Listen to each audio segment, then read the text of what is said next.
ఇంటి పైకప్పు వాలు మరియు చూరు విషయంలో శాస్త్రం ఏం చెప్పింది అని చెప్పేసి అడిగారు. ఇది చాలా ముఖ్యమైన విషయం. కారణం ఏంటంటే ఎలివేషన్స్ చేసుకోవడానికి అని చెప్పేసి మన వాళ్ళు ఇట్లాగా రెండు వైపులా వాల్ పెట్టి ఒకటి, ఒక్కోసారి కొంచెం ఎక్కువగా స్లోప్ తీసిన ఒకటి ఇవి తీస్తూ ఉంటారు. సహజంగా అసలు బేసిక్ మహర్షులు చెప్పిన వాస్తుశాస్త్రంలో ఇంటి పైకప్పు యొక్క వాటం అనేది వాళ్ళు ప్రత్యేకంగా దాన్ని ఉదహరించాలి. కారణం ఏంటంటే భూమితో సమానంగా ప్లింత్ బీమ్ వేసి ఏ గోడ చూసినా కానీ ఎక్కడ చూసినా 12 అడుగులు ఉన్నట్టు పెట్టమన్నారు. మన వాళ్ళకి వాళ్ళ కొత్తగా శాస్త్రంలో పైత్యం బాగా పెరిగి ఈశాన్యానికి వాటం ఉండాలి, ఈశాన్యానికి వాటం ఉండాలి అని చెప్పేసి ఇట్లా అసలు భీము వేసేటప్పుడే వాటం పెట్టేస్తున్నారు. లేదు, అసలు శాస్త్రం చెప్పిందంటే నువ్వు భీములు యాజ్ ఇట్ ఈజ్ సమానంగా అన్ని ఎక్కడ చూసినా సరే ట్యూబ్ లెవెల్ పెడితే కరెక్ట్గా సమానంగా ఉన్నట్టుగా రావాలి.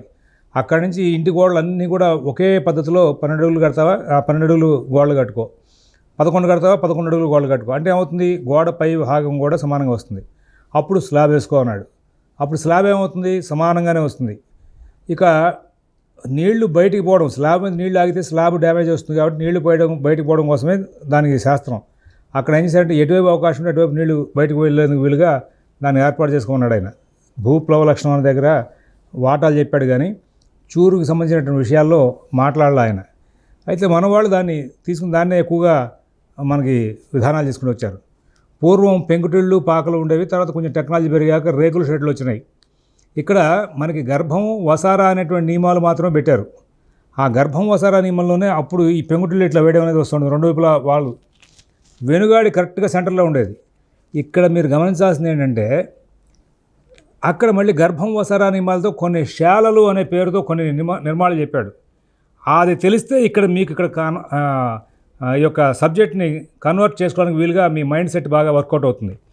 ఏమిటది, గర్భానికి ముందు వెనక వసారా వేయమన్నాడు. వసారాలు ఎప్పుడు సమంగా చెప్పాడు. మన వాళ్ళు తూర్పు గది కంటే పడమర గది, దక్షిణం గది కంటే ఉత్తరం గది మొదలెడతారు. ఇంకా ప్రతిదీ అదే, అన్నిటికీ కూడా ఆ బ్రాకెట్లు అదే పెట్టుకోవాలి. అట్లాంటి రూల్ తీసుకొచ్చారు. అట్లా లేదు, వసారాలు సమానంగా వేయడం అనేది ఉండేది. ఆ నేపథ్యంలో కరెక్ట్గా వెనుగాడి మధ్యలో ఉండి రెండు వైపులా సమానంగా నిటారుగా దిగేది. ఇది మీరు పల్లెటూళ్ళల్లో ఇప్పటికీ ఉన్నటువంటి పాతకాలం పెంకుటిళ్ళు చూస్తే మీకు అర్థమవుతుంది. పాకలంటే పాడైపోతుంటే పాతకాలం ఉండవు కాబట్టి నీకు ఇది రాదు. ఇప్పటికీ మన కృష్ణా జిల్లాలో, గుంటూరు జిల్లాలో, మనకి ఈస్ట్ గోదావరి, వెస్ట్ గోదావరిలో ఉన్నాయి. అసలు వైజాగ్, విజయనగరం వైపు కూడా ఉన్నాయి, ఇంకా కడుతున్నారు కూడా, మీరు చూడొచ్చు. అంటే ఏంటి, దీన్ని బట్టి రెండు వైపులా సమమైన వాటం పెట్టుకోవడం అనేది, సమవాటం, సమతూకం ఇవన్నీ కూడా మన వాళ్ళు ఒప్పుకున్నారు. గదుల యొక్క సమతూకం కూడా సమానంగా ఒప్పుకున్నారు. ఇటువైపు అటువైపు రెండు సమానంగా ఉండాలి. దాంట్లో ప్రత్యేకమైన విశేషాన్ని కూడా చెప్పాడు. కాదండి నాకు కొంచెం వాలు ఎక్కువగా వేసుకోవాలంది అంటే నువ్వు 3వ వసారా వేస్తావా, 3 వసారాలు ఒప్పుకోలేదుగా కాబట్టి గర్భానికి అటు ఇటు 2 వసారాలు చెప్పాడు. కానీ 3వ వసారా ఒప్పుకున్నప్పుడు నీకు వాలు ఎక్కువ ఎక్కడ వస్తుంది, ఎక్కువ వస్తుంది అనేది మనం అతిగా ఆలోచించిన కారణంగా ఎక్కువ వాలు వస్తుంది. బేసిక్ ప్రిన్సిపల్ పైన కప్పు ఒకటే కాదు, కింద వసారాలతో సహా లెక్క. మనకి గర్భం వసారా పెట్టినప్పుడు కాదండి నేను డాబా కట్టా కాబట్టి కట్టావు 4 వసారాలు పెట్టుకోవాలి, 3 వసారాలు పనికిరావు, 2 వసారాలు పెట్టుకోవచ్చు, 1 వసారా పెట్టుకోవచ్చు. ఈ 1 వసారా పెట్టినప్పుడు గృహానికి ముందు వైపు భాగంలో వసారా వేయడానికి చెప్పాడు, దిక్కుతో సమానం చెప్పలా. అప్పుడు నాకు వాటం ఎటు వస్తుంది అంటే దిక్కుతో సంబంధం లేకుండా వాటం ఎటనే వస్తుంది. ఇది యాజ్ ఇట్ ఈజ్గా శాస్త్రం అన్నమాట. కానీ మన వాళ్ళ తూర్పు వైపే వాటం ఎక్కువ ఉండాలి, పడమర వైపు వాటం తక్కువ ఉండాలని చెప్పేసి దాన్ని హింస పెట్టేస్తూ ఉంటారు.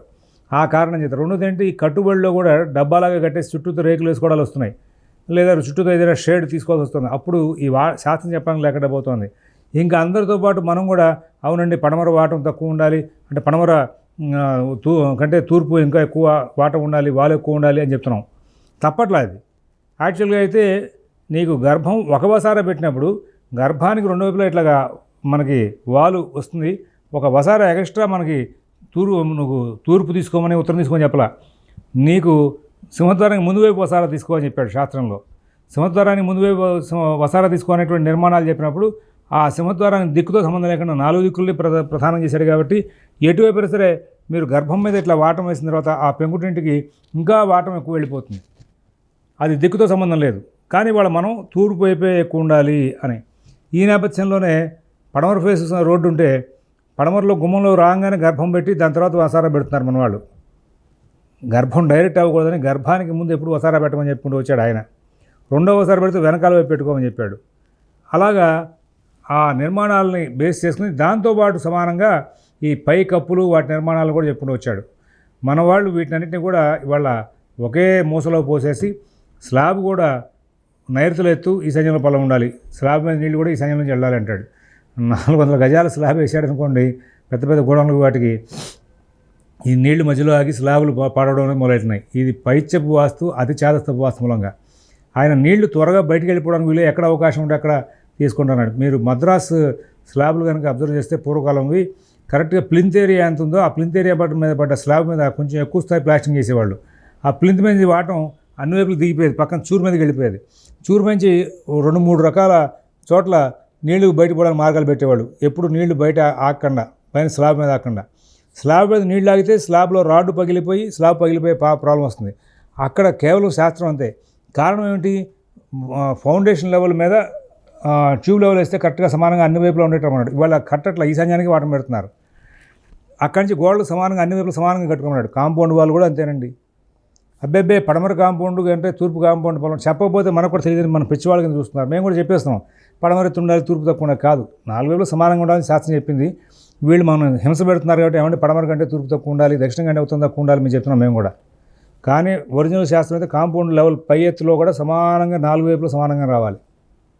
మనం పాతకాలం కోటలు బురుజులు వీళ్ళు చూస్తే అవి ఇప్పటికీ అట్లా దర్శనం వస్తున్నాయి. అన్ని వైపులు 4 వైపులు సమానంగా ఉంటాయి. మీరు ఎక్కడ పెట్టి చూసినా సరే బురుజు 14 ఎత్తు అనుకోండి, అన్ని వైపులా 14 ఉంటాయి. ఇప్పుడు కూడా చల్లపల్లి కోట, నూజివీడు కోట ఇట్లాంటి చోటకి వెళ్ళినప్పుడు ఆ కాంపౌండ్ చూసుకోండి, దక్షిణానికి పడమరకు సంబంధం ఉండదు.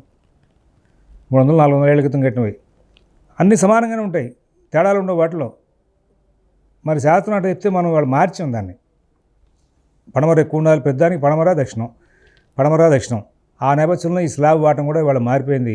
ఈ నేపథ్యంలో వాళ్ళు కొత్తగా స్లాబ్లు వేసుకుని స్లాంట్గా స్లాబ్ వేసుకుంటూ చూరులు దింపుకుంటూ వాస్తు కోసం అడిగే వాళ్ళు ఉంటారు. మళ్ళీ వాళ్ళకి మోడల్ హౌస్ కావాలి, వాస్తు కావాలి. అప్పుడు వాళ్ళకు కూడా ఉత్తర పక్క దాంట్లో పెట్టుకో, తూర్పు వైపు దాంట్లో నైరుతి వైపు అట్లా పెడితే అబ్బో మహాదోషం. నేను కూడా చెప్తున్నాను తప్పట్ల. కారణం ఏంటి? అవి విరుద్ధమైనటువంటి విధానాలుగా ఉన్నాయి కాబట్టి. యాక్చువల్లీ ఆ స్లాబుల్లో కొత్తగా ఎలివేషన్ కోసం, డిజైన్ కోసం పెట్టేటువంటి వాటాలనే సరే అవి ఉత్తరం తూర్పులే ఉండాలి. ఎందుకంటే అవి మెయిన్ ప్రధానమైన స్లాబ్ని దాటి ఇతరులకు వస్తున్నాయి కాబట్టి. వాటి చూర్లు కూడా అట్లాగే బయట తీసుకోవాలి. ఇంకా స్లాబు చూరు పడమర కంటే తూర్పు ఎక్కువ ఉండాలి, దక్షిణం కంటే ఉత్తరం ఎక్కువ ఉండాలి అనేది శాస్త్రవాక్యం కాదు. కానీ అది కవర్ చేసేటువంటి విషయంలో మరి ఓపెన్ టు స్కై ఇది ప్రధానమైన లెక్క. భూమి మీద నుంచి చూసేటప్పుడు ఆకాశం కనబడేది ఎక్కువ వెడల్పు పడమర వైపు ఉందా, దక్షిణ వైపు ఉందా, తూర్పు వైపు ఉందా, ఉత్తరం వైపు ఉందా చూడాలి. ఈ నేపథ్యంలో మనకి ఆ ఓపెన్ టు స్కై అనేది దక్షిణం కంటే ఉత్తరం ఎక్కువ ఉండాలని, పడమర కంటే తూర్పు ఎక్కువ ఉండాలని, దానికి తగ్గట్టుగానే మీరు స్లాబులు వేసుకోవాల్సి వస్తుంది. కానీ స్లాబ్ యొక్క చూర్లు వేసుకోవాలి. కానీ వాటికి ప్రత్యేకమైన కొలతల్లో ఒకవేళ అట్లాంటి పరిస్థితి కనుక వస్తే పడమర వైపు కొంచెం ఎక్కువ వేసుకోవాల్సి వస్తే కనుక పడమర ఇంకో 4 పిల్లర్లు ఎక్స్ట్రా వేసేసి ఆ చూరుని కలిపేసుకుంటే ఇబ్బంది లేకుండా వెళ్ళిపోతుంది. ఆ విధంగా వీటన్నిటి కూడా మనం ఒక అండర్స్టాండింగ్లో సరి చేసుకుని రావచ్చు. స్లాబుల యొక్క వాటం, స్లాబ్ యొక్క చూరు అనే దాన్ని ఇవాళ పరిస్థితులు తగ్గట్టుగా మార్చుకోవడం చెప్తే శాస్త్రంలో అయితే వాటికి ప్రత్యేకం లేదు. స్లాబ్ మీద ఆగినటువంటి నీళ్లు బయటికి పోవడం ప్రధాన అంశంగా చెప్పుకుంటూ వచ్చినాయి. ఇది గమనించుకోవాలి. స్లాబ్ చూరు ఎక్స్టెన్షన్స్ మాత్రం ఓపెన్ టు స్కైని దృష్టిలో పెట్టుకుని చేసుకోవాల్సిన అవసరాలని గమనించుకుంటారని భాషిస్తూ స్వస్తి.